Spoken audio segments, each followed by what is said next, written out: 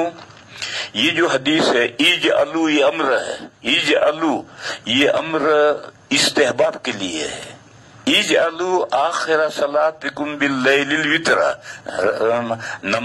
رات میں اپنی آخری نماز وتر کو بناؤ، یہ استحبابی حکم ہے۔ چنانچہ حدیث میں ہے کہ صدیق اکبر رضی اللہ تعالی عنہ وتر عشاء کے بعد پڑھ لیتے تھے اور پھر تہجد بھی پڑھتے تھے، تو رات میں عشاء وتروں کے بعد تہجد پڑھا۔ اسی طرح سے حضرت ابو ہریرہ اور حضرت ابو ذر غفاری، ان دو صحابہ کو حضور نے یہ وصیت، 3 باتوں کی وصیت کی تھی۔ ایک وصیت یہ کی تھی کہ تم وتر پڑھ کے سوئیو، تو وہ وتر پڑھ کے سوتے تھے، پھر رات میں اٹھ کر کے تہجد بھی پڑھتے تھے۔ علاوہ ازیں نبی پاک صلی اللہ علیہ وسلم وتر نے کبھی کبھی وتروں کے بعد 2 نفلیں بیٹھ کر پڑھی ہیں۔ لہذا مفتی صاحب کا جو یہ نظریہ ہے یہ احادیث کی روشنی میں صحیح نہیں ہے، اور اسی وجہ سے امت نے ان کی بات کو قبول نہیں کیا۔ اس کے بعد پھر سوال ہے کہ ولادت کے قریب حاملہ عورت کے مخصوص راستے سے جو رطوبت نکلتی رہتی ہے وہ ناقض وضو ہوگا یا نہیں؟ وہ ناقض وضو ہے۔ سبیلین سے جو بھی نکلے گی وہ ناقض وضو ہے۔ اگر ہوگی تو پھر عورت کس طرح نماز قرآن وغیرہ کی پابندی کر پائے گی؟ ارے یہ تو ولادت کے قریب نکلتی ہے، ولادت کے قریب، یعنی 15-20 منٹ پہلے یہ رطوبت نکلتی ہے، اس سے پہلے نہیں نکلتی۔ اس سے پہلے اگر بچہ دانی کھلے گی اور نکلے تو سارا پانی نکل جائے گا، پھر آپریشن کر کے بچہ لینا پڑے گا۔ تو یہ تو بالکل ولادت کے قریب میں 15-10 منٹ پہلے یہ میرا بچہ دانی کھلتی ہے اور یہ رطوبت نکلتی ہے۔ لہذا یہ سوال ہی کہ وہ پابندی قرآن کیسے پڑھے گی اور نماز کیسے پڑھے گی، بیکار بات ہے۔ دوسری بات سنو، اگر مان لو کہ اس طرح کا کوئی واقعہ پیش آیا لمبا زمانے سے، تو پھر وہ ایسا شخص معذور بن جاتا ہے، اور معذور کے احکام ہیں، اور معذور کا جس عذر سے وہ معذور بنا ہے اس عذر سے اس کی طہارت نہیں ٹوٹتی۔ بس کوئی اگر یہ تو عورت نہیں، مثلا ایک عورت ہے مستحاضہ ہے اور مستحاضہ ہونے کی وجہ سے معذور بن گئی ہے، تو وہ استحاضہ کے خون نکلنے سے اس کا وضو نہیں ٹوٹتا۔ بس اولاً تو یہ تو جو صورت فرض کی تو غلط ہے، یہ تو ولادت کے قریب 5-10-15 منٹ پہلے رطوبت نکلتی ہے، لیکن کوئی دوسری صورت ہو تو پھر ایسا شخص عورت مرد اور معذور بنتا ہے، اور معذور کی طہارت جس عذر سے وہ معذور بنا ہے اس عذر سے طہارت نہیں ٹوٹتی۔ اس کے بعد سوال ہے کیا جھینگا کھانا جائز ہے؟ یہ لوگ پوچھتے ہیں، تو میں اس سے پوچھتا ہوں تجھے کھانا ہے اس لیے پوچھ رہا ہے یا نہیں کھانا ہے اس لیے پوچھ رہا ہے؟ کھانا ہے تو کھاتا رہے، نہیں کھانا ہے تو حرام ہے۔ ہمارے یہاں طلبہ یہ مسئلہ پوچھتے ہیں کہ جھینگا کھانا جائز ہے یا نہیں، تو میں پوچھتا ہوں اس سے سائل سے کہ تجھے کھانا ہے اس لیے پوچھ رہا ہے یا نہیں کھانا اس لیے پوچھ رہا؟ اگر وہ کہتا ہے کہ مجھے کھانا ہے تو کھاتا رہے، پوچھنے کی کیا ضرورت ہے کہ نہیں مجھے نہیں کھانا تو حرام ہے، مت کھا۔ یہ تو میں یوں ترکھاتا ہوں۔ دیکھو ایسا ہی ایک سوال طلبہ دوسرا کرتے ہیں، نوجوان طلبہ سوال کرتے ہیں کہ یہ فدائی حملہ اپنے اوپر اپنے بدن پر بم باندھ کر کے دشمنوں کے درمیان میں جا کر کے فدائی حملہ کرنا اور خود بم پھوٹنا اور خود بھی مرنا اور دوسروں کو مارنا، یہ فدائی حملہ کرنا جائز ہے یا نہیں؟ جب مجھ سے کوئی پوچھنے آتا ہے تو میں کہتا ہوں تیرا کچھ کرنے کا ارادہ ہے اس لیے پوچھ رہا ہے یا نہیں کرنے کا ارادہ اس لیے پوچھ رہا؟ میں سے کہتا ہوں کہ دیکھو جن کو کرنا ہے وہ کر گزرتے ہیں، وہ مسئلے پوچھنے نہیں آتے۔ یہ تو جن کو نہیں کرنا وہی مسئلے بگاڑتے ہیں۔ ایسا ہی ایک مسئلہ ہے، رمضان میں لوگ پوچھتے ہیں کہ حافظ صاحب جو قرآن سناتے ہیں ان کو کچھ دینا جائز ہے یا نہیں؟ تو میں اس سے کہتا ہوں تجھے کچھ دینا ہے اس لیے پوچھ رہا ہے یا نہیں دینا اس لیے پوچھ رہا ہے؟ جو دینے والے ہیں وہ تو دائیں ہاتھ میں چپکے سے امام کے ہاتھ میں پکڑا دیتے ہیں، فرشتوں کو بھی پتہ نہیں چلتا۔ یہ جن کو نہیں دینا وہی مسئلے بگاڑتے رہتے ہیں کہ امام کو دینا جائز ہے یا نہیں۔ اس کے بعد سمجھو، جو ساحلی مفتی ہیں، جیسے مفتی عبدالرحیم صاحب لاجپوری قدسہ سرہ راندیر میں رہتے تھے، راندیر سے 10 کلومیٹر پر سمندر لگتا ہے، جو ساحلی مفتی ہیں وہ جائز کہتے ہیں، سنگ جنگا جائز کہتے ہیں، یا جہاں تالاب ہیں جیسے بنگلہ دیش میں تالاب ہیں اس میں خوب جھنگے ہوتے ہیں تو وہاں کے مفتی جائز کہتے ہیں، اور جو ساحل سے دور ہیں جیسے پالنپور کے مفتی، جیسے یو پی کے مفتی حضرت گنگوہی، حضرت تھانوی، وہ حرام کہتے ہیں، وہ جو ساحل سے دور ہے وہ حرام کہتے ہیں، تو ساحلی مفتی جائز کہتے ہیں، مگر ان میں استثناء ہے۔ حضرت مفتی خانپوری، حضرت مفتی احمد صاحب خانپوری دامت برکاتہم، وہ ڈابل میں رہتے ہیں، وہ ساحلی ہیں، مگر وہ کہتے نہیں جنگا حرام ہے۔ اور جو ساحل سے دور رہتے ہیں، حضرت دانوتوی، حضرت تھانوی، پالنپور کے حضرت مولانا محمد نذیر صاحب، یہ جو دور ہے ساحل سے وہ کہتے ہیں حرام ہے، وہ کیڑا ہے، وہ مچھلی نہیں ہے۔ اور جو ساحل پر رہتے ہیں وہ کہتے ہیں کہ نہیں مچھلی ہے، اور کیا دلیل؟ کہ دمیری نے لکھا ہے کہ مچھلی ہے۔ ارے دمیری تو شافعی ہے، شوافع کے یہاں تو سمندر کی ہر چیز مچھلی ہے۔ اس کے بعد سوال ہے، مرد امام کے لیے اگر عورت پیچھے نماز پڑھے، ایک جماعت ہو رہی اس میں امام مرد ہے اور جماعت میں پیچھے عورتیں بھی ہیں، تو امام کے لیے نیت کرنا ضروری ہے؟ امام کے لیے امامت کی نیت کرنا ضروری ہے۔ اگر امام امامت کی نیت نہیں کرے گا تو امامت کے احکام لازم نہیں ہوں گے اور اس کو امامت کا ثواب بھی نہیں ملے گا۔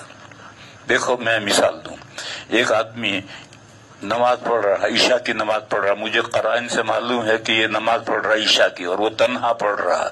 یہ میرے ساتھ میں یہ قصہ پیش آیا تھا۔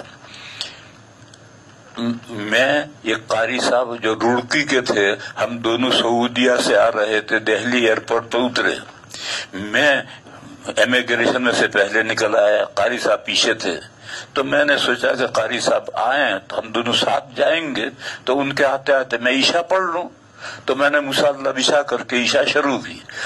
سبھی میں پہلی رکعت میں تھا، میں منفرد پڑھ رہا ہوں، اکیلا پڑھ رہا ہوں، قاری صاحب آئے، انہوں نے آ کر مصلی بچھا کر کے کہا میں اقتدا کرتا ہوں، تو میں نے نیت کر لی امام ہونے کی، تو جہاں تک میں سرن پڑھتا پڑھتا پہنچا تھا وہاں سے میں نے جہر شروع کر دیا اور میں امام بن کر پڑھا، انہوں نے تو یہی اس طرح سے اگر میں پوری نماز میں اگر نیت امامت کی نہ کروں تو امامت کے احکام، رات کی نمازوں میں جہری قرات واجب ہے، تکبیر کہنا جور سے کہنا سنت ہے، یہ احکام لازم نہیں ہوں گے، امامت کی نیت نہ کروں اور کروں تو پھر یہ احکام لازم ہوں گے۔ بہرحال اگر مفرد کوئی آدمی فرض پڑھ رہا ہے اور اس کے پیچھے دوسرا آدمی وہی فرض نماز پڑھے تو اگر امام امامت کی نیت کرے گا تو امامت کے احکام لازم ہوں گے، نہیں کرے گا تو وہ تنہا نماز پڑھ لے گا اور مقتدی کی اقتداء میں نماز صحیح ہو جائے گی اور اس کو امامت کا ثواب نہیں ملے گا۔ تو امام کے لیے امامت کی نیت تو ضروری ہے، وہ امامت کی نیت کرے گا تو امامت کے احکام لازم ہوں گے ورنہ نہیں ہوں گے۔ لیکن پیچھے کون مقتدی ہیں، مردوں کی نیت کرنا، عورتوں کی نیت کرنا یہ ضروری نہیں ہے، جو بھی پیچھے نماز پڑھ رہا ہے ان کو پڑھا رہا ہوں۔ اور یہ جو کتابوں میں لکھا ہے کہ امام نے عورت کی امامت کی نیت کی ہو، یہ جو مسئلہ ہے یہ محاذات کے مسئلے میں ہے۔ محاذات میں اگر مرد کے ساتھ عورت آ کر کھڑی ہو جائے تو عورت کی نماز نہیں، مرد کی نماز فاسد ہو جائے گی، یہ محاذات کا مسئلہ۔ اس میں 8 شرطیں ہیں، ان 8 شرطوں میں یہ ہے کہ مرد نے عورت کی امامت کی نیت کی ہو۔ سعودیہ میں عورتوں کے نماز، حرم شریف میں عورتوں کے نماز پڑھنے کی جگہ الگ ہیں، اور جب اذان ہوتی ہے اس سے بھی پہلے اغوات آتے ہیں، عورتوں کو وہاں سے طواف میں سے ہٹا دیتے ہیں، لیکن جب بھیڑ ہو جاتی ہے تو پھر عورتوں کو الگ کرنے کی کوئی صورت نہیں، پھر عورتیں بھی مردوں کے بیچ میں نماز پڑھتی ہیں۔ اب محاذات کا جو مسئلہ ہے وہ امام ابو حنیفہ کے یہاں ہے اور امام احمد کے یہاں ہے، امام شافعی اور امام مالک کے یہاں نہیں ہے۔ حضرت امام شافعی اور حضرت امام مالک کے محاذات کا مسئلہ ہی نہیں ہے، ابو حنیفہ اور امام احمد کے یہاں محاذات کا مسئلہ ہے۔ تو اب وہاں کیا ہوگا؟ وہ تو سب امام احمد کے ماننے والے ہیں۔ تو میں جب پہلی مرتبہ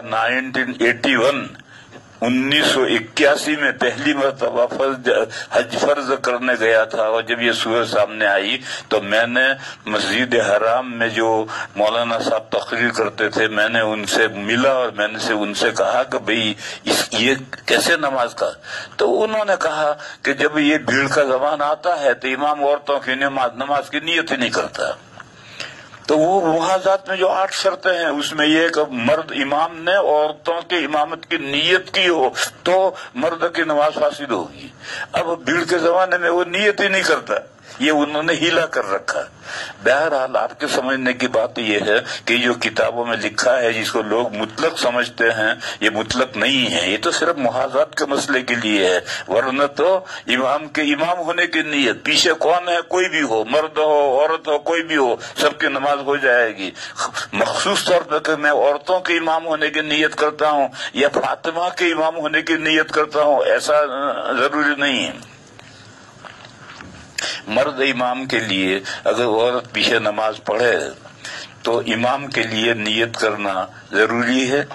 ابھی تالہ بندی کے زمانے میں معمول بے ہی ہو گیا ہے کہ عورتیں بھی مرد امام کے پیچھے نماز پڑھتی ہیں، تو ہر وقت نیت کرنا ضروری ہے؟ نہیں ہے ضروری، بس میں امام بن کر نماز پڑھاتا ہوں، پیچھے جو بھی ہو، مرد ہو بچے ہوں عورتیں ہوں سب ہو جو بھی ہو، ان کی سب کی الگ الگ نیت کرنی ضروری نہیں ہے۔ اور وہ جو کتابوں میں لکھا ہے جس سے غلط فہمی ہے وہ تو محاذات کے مسئلے میں ہے، ہر جگہ نہیں ہے۔ اس کے بعد سوال ہے عوام کا بیعت ہونا کیسا ہے؟ جائز ہے، عوام کا بیعت ہونا کیسا ہے؟ اگر مناسب نہیں ہے، کیوں مناسب نہیں ہے؟ مناسب نہیں ہے، جائز ہے، مناسب کا بابا ہے۔ عوام کے لیے بیعت ہونا کیسا ہے؟ اگر مناسب نہیں ہے تو عوام اپنی اصلاح کے لیے کون سا طریقہ اختیار کریں؟ یہی بیعت کا طریقہ وہ بھی اپنی اصلاح کے لیے کریں گے۔ اور میں نے بتایا تھا کہ ہمارے 4 اکابر ہیں، ان میں سے حضرت مولانا یعقوب صاحب رحمت اللہ علیہ کے احوال تو ہمیں معلوم نہیں ہے، لیکن حضرت نانوتوی قدس سرہ سے 10 بندے، بلکہ 10 سے بھی شاید 11-12 بندے عوام حضرت نانوتوی سے بیعت ہیں، مگر حضرت نانوتوی نے کسی کو اجازت خلیفہ نہیں بنایا۔ تو یہ 10 بندے بیعت تھے۔ ایک قصہ ہے، حضرت کا ایک خادم تھا، وہ حضرت سے کہتا تھا حضرت مجھے بیعت کر لو، حضرت مجھے بیعت کر لو، حضرت بیعت نہیں کرتے تھے۔ ایک مرتبہ اس نے کہا تو حضرت نے فرمایا گنگو جا کر مولوی رشید سے بیعت ہو جا، یعنی خود نہیں کی، یہ کہا گنگو جا کر مولوی رشید سے بیعت ہو جا۔ وہ بھی بڑا سمجھدار تھا، فوراً اٹھا اور گنگو گیا اور جا کے بیعت ہوا اور واپس آیا اور کہا حضرت میں نے آپ کے حکم کی تعمیل کر لی، میں گنگو جا کر کے مولانا رشید صاحب سے بیعت ہوا، مگر مجھے بیعت تو آپ سے ہی ہونا ہے۔ تو پھر حضرت نے اس کو بیعت کیا۔ بہرحال عوام کو بھی بیعت، اور پھر حضرت گنگوہی قدس سرہ کے یہاں بھی عوام آتے تھے اور بیعت ہوتے تھے۔ حضرت مسجد میں سبق پڑھاتے تھے حدیث شریف کا، ایک بندہ آیا، ایک عام مسلمان، حضرت سے بیعت ہوا، حضرت نے اسے ذکر بتایا اور یہ ذکر جہری بتایا اور یہ کہا کہ یہ مسجد کے کونے میں بیٹھ کر ذکر کر، تو ایک کونے میں وہ ذکر کر رہا، حضرت نے سبق پڑھا رہے، سبق پڑھاتے پڑھاتے حضرت رکے اور اس کا ذکر سننے لگے، اور ذکر سن کر کے فرمایا کہ یہ بندہ ایک ضرب میں 100 سال کی مسافت طے کر رہا ہے۔ عوام تھا، عام آدمی تھا، کوئی مولانا صاحب نہیں تھے، عام بندہ تھا، وہ ایک لا الہ الا اللہ 100 سال کی مسافت طے کر رہا تھا۔ حضرت تھانوی قدس سرہ کے یہاں بھی عوام بھی بیعت ہوتے تھے، بہت سے عوام، یہ تھوڑے بہت نہیں، بلکہ حضرت نے تو ان عوام کو مجاز صحبت بھی بنایا ہے کہ تمہارے پاس لوگ آ کر بیٹھے تو بیٹھے ہیں، بیعت کرنے کی اجازت نہیں دی۔ لیکن یہ جو کون سے عوام، ان عوام کو پہلے دیکھنا ہے کہ یہ بیعت ہونے جو آیا ہے تو یہ رمضان میں اجتماعی اعتکاف میں کھانا کھانے آیا ہے یا کچھ کرنے آیا ہے؟ پہلے سال بھر اپنے پاس رکھو اور رگڑو، اور جب تمہیں یقین ہو جائے کہ نہیں یہ بندہ کچھ کرنا چاہتا ہے تو پھر خواص کو بھی بیعت کریں گے۔ اور جو بریلویوں کے جو طریقہ ہے کہ جنت میں جانے کا سرٹیفکیٹ ہے کہ فلاں سے بیعت ہے، اس سرٹیفکیٹ کے طور پر کچھ نہیں ہوتا۔ دیکھو میرے بھائیو سنو،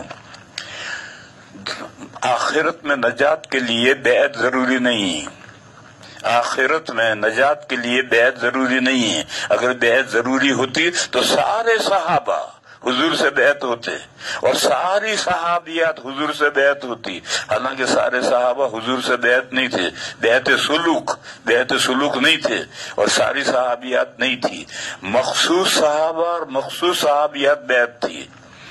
اگر نجات کے لیے ضروری ہوتا سبھی بیعت ہوتے، سب بیعت نہیں تھے۔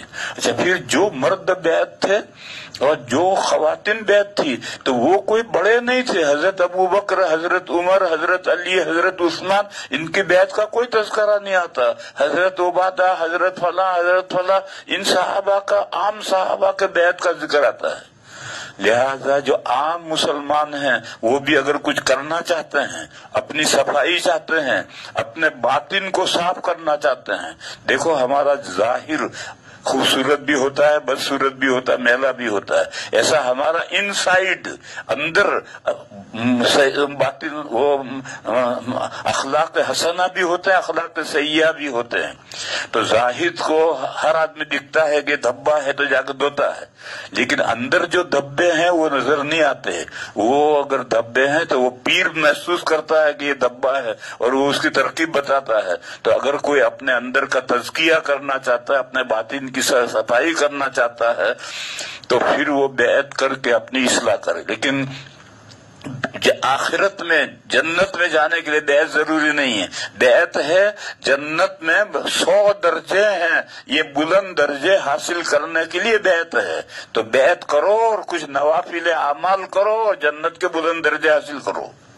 بس اگر کوئی عام مسلمان بیعت ہو کر کے کچھ نوافل اعمال کرنا چاہے اور جنت کے بلند درجات حاصل کرے تو ان عوام کے لیے بھی یہی بیعت ہے۔ کس نے منع کیا کہ ان کے لیے بیعت نہیں ہے؟ لیکن یہ جو طریقہ ہے بریلویوں کے یہاں کہ پیر صاحب گاؤں میں آ گئے تو گاؤں کی ساری بھینسیں بیعت ہو گئی، کل دوسرے دن پھر صاحب چلے گئے تو پھر سب بھول گئے کہ کون آیا کون گیا، بس جنت کا سرٹیفکیٹ ٹکٹ لے لیا۔ یہ جو عوامی بیعت ہے یہ بریلویت ہے، اس کو میں منع کرتا ہوں۔ باقی بیعت تو خواص کے لیے بھی، عوام کے لیے بھی ہے۔ اور حضرت تھانوی نے فرمایا کہ بیعت کی سب سے زیادہ ضرورت خواص کو ہے۔ اگر یہ علماء سنور گئے تو عوام تو خود بخود سنور جائیں گے۔ اور بہت سے عوام بھی اللہ کے خاص بندے ہوتے ہیں، وہ بھی اعمال نوافل اعمال کر کے ترقی کرنا چاہتے ہیں تو وہ بھی بیعت ہوں گے۔ حضرت گنگوہی قدس سرہ کا یہ قصہ ذہن میں آیا، وقت ختم ہو رہا ہے مگر وہ قصہ میں سنا دوں۔ بھوپال کی بادشاہ تھی نواب سلطان جہاں بیگم، وہ حضرت گنگوہی سے بیعت ہونا چاہتی تھی۔ اب ظاہر ہے کہ وہ ایک عام عورت ہے، کوئی مولانا صاحب نہیں ہے، ایک عام عورت ہے، عوام میں بتا کہ عوام کے لیے بھی بیعت ہے، وہ بیعت بھی کریں گی، لیکن کچھ کرنا ہو تو وہ بیعت ہونا چاہتی تھی اور خط لکھتی تھی تو حضرت جواب ہی نہیں دیتے تھے۔ آخر میں اس نے خط لکھا اور ایک حضرت مولانا محی الدین مراد آبادی تھے جو وہاں قاضی تھے، اور وہ حضرت گنگوہی کے مسترشد تھے، یعنی آج کی اصطلاح میں خلیفہ تھے۔ آج جس کو خلیفہ کہتے ہیں، پہلے خلیفہ نہیں کہتے تھے، مسترشد کہتے تھے۔ تو مسترشد تھے یعنی خلیفہ تھے، اور اپنا جو میر منشی تھا اس میر منشی سے خط لکھوایا اور مولانا محی الدین صاحب کو سفارش کے لیے گنگو بھیجا۔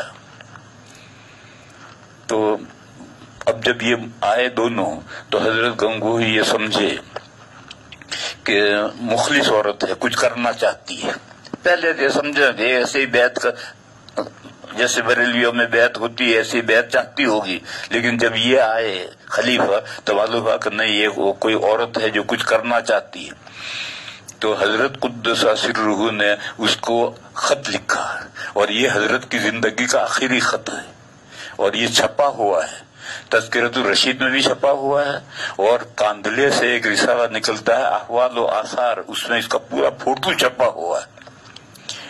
حضرت گنگوہی نے لکھا شروع میں، اس خط کو خط سنا رہا میں، حضرت گنگوہی نے لکھا کہ بیعت دو مقصد سے ہوتی ہے۔ ایک بیعت ہوتی ہے اللہ سے تعلق قائم کرنے کے لیے، اس مقصد کے لیے جو بیعت ہوتی ہے اس میں عرصے دراز تک شیخ کی صحبت میں رہنا پڑتا ہے۔ عرصے دراز لفظ لکھا ہے کہ ایک لمبے عرصے تک شیخ کی صحبت میں رہنا پڑتا ہے، تب اللہ سے تعلق قائم ہوتا ہے۔ پھر فرمایا کہ میں وہاں نہیں آ سکتا ہوں، یعنی بھوپال میں آؤں میں نہیں آ سکتا ہوں، اور بیگم صاحبہ کا یہاں آنا مناسب نہیں۔ دوسری بیعت ہوتی ہے سلسلے کی برکات حاصل کرنے کے لیے۔ حضرت نے لکھا کہ اس بیعت کو بندہ کچھ مفید نہیں سمجھتا، اس بیعت کو بندہ کچھ مفید نہیں سمجھتا۔ پھر اس کے لیے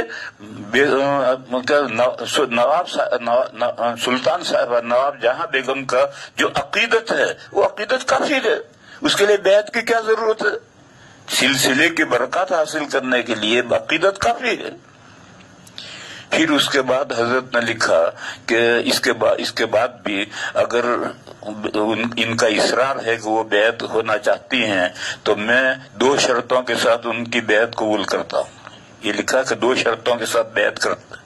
ایک پہلی شرط یہ لکھی حضرت نے کہ ان کا نواب سلطان جہاں بیگم کا مروت و احسان کا کوئی برتاؤ جو میرے ساتھ اب تک ہوا اس کے علاوہ کوئی دوسرا برتاؤ نہ ہو، یعنی وہ کوئی ہدیہ ہدایہ نہ بھیجیں، وہ تو بادشاہ ہے تو ہدیہ ہدایہ بھیجیں گے، تو ہدیہ ہدایہ نہ بھیجیں، کوئی ہدیہ نہ بھیجیں، میرے مروت و احسان کا میرے ساتھ کوئی معاملہ نہ کریں۔